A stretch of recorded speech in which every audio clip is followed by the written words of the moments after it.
Sila po ay second place sa waltz, tango, Venus waltz, foxtrot, quick step, and breakaway dance category. Second place po sila. At kasama rin po siya sa Dance Sports Prodigy Awardee. With honors, once again, Castro Sinovia Samantha Key.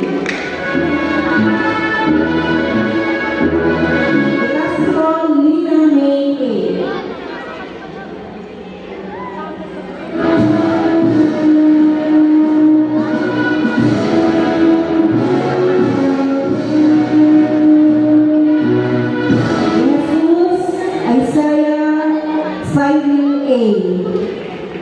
Si Cyril po ay nanalo sa division level, third place po sa sports writing and broadcasting English group category.